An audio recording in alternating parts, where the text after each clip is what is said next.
sugar. First நம்ம என்ன பண்ண போறோம்னா sugar add பண்ணலாம் friends. இந்த பவுல் எடுத்து அப்படியே கட் sugar. நீ பாருங்க vanilla extract அது கொஞ்சமா சேர்த்து நல்லா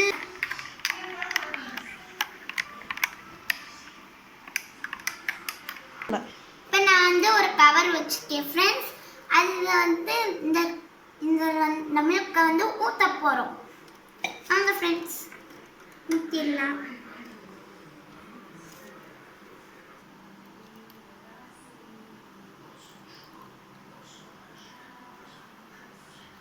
ஊற்றியாச்சு ஃப்ரெண்ட்ஸ். இப்போ வந்து நான் வந்து இந்த கவர் ஊற்றி வச்ச கவரில் நல்லா பேண்ட் போட்டு டைட் பண்ணிட்டேன். நான் வந்து இப்போ பவுல் நிறைய ஐஸ் கியூப்ஸ் வச்சுருக்கேன். அப்புறம் ஒரு பிக் கவர் ராக் சால்ட் கூட வச்சுருக்கேன். இப்போ நம்ம இந்த ஐஸ் கியூப்ஸை பாதி போடுறோம்.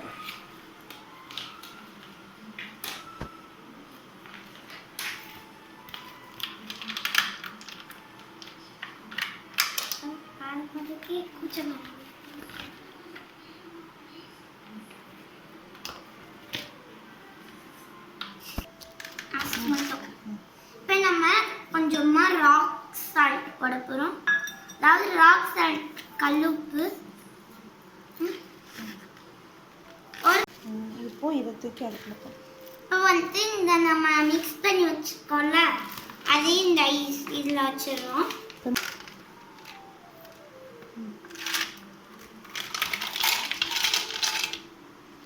இப்போ நம்ம எல்லா ஐஸ் கியூபையும் போட்டோம்.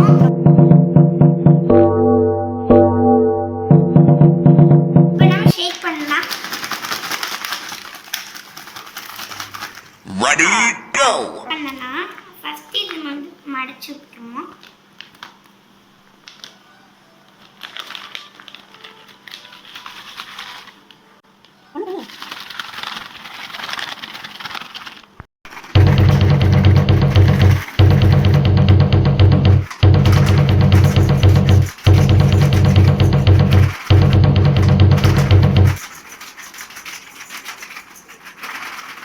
திரும்ப நம்ம நல்லா ஷேக் பண்ணியிருக்கோம்.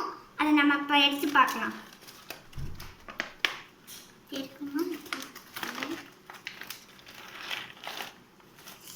பாருங்க நல்லா ரெடி இருக்கு. நல்லா ஃப்ரீஸ் ஆயிருக்கு.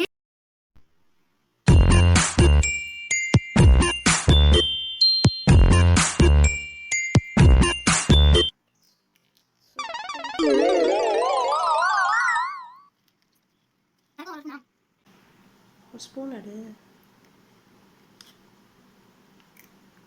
யம்மி ஐஸ்கிரீம் ரெடி ஆயிடுச்சு.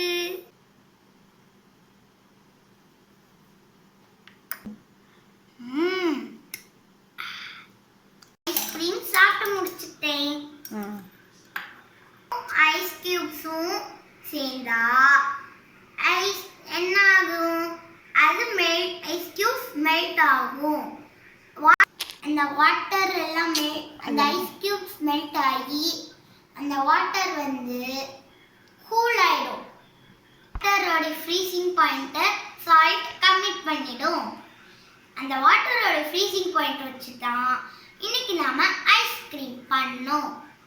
இதே மாதிரி நீங்களும் செஞ்சு பாருங்க. உங்களுக்கு இந்த வீடியோ பிடிச்சிருந்துச்சுன்னா லைக் பண்ணுங்க, ஷேர் பண்ணுங்க, கமெண்ட் பண்ணுங்க. பக்கத்தில் இருக்கிற பெல் ஐக்கானையும் மறக்காம கிளிக் பண்ணிடுங்க. தேங்க்யூ.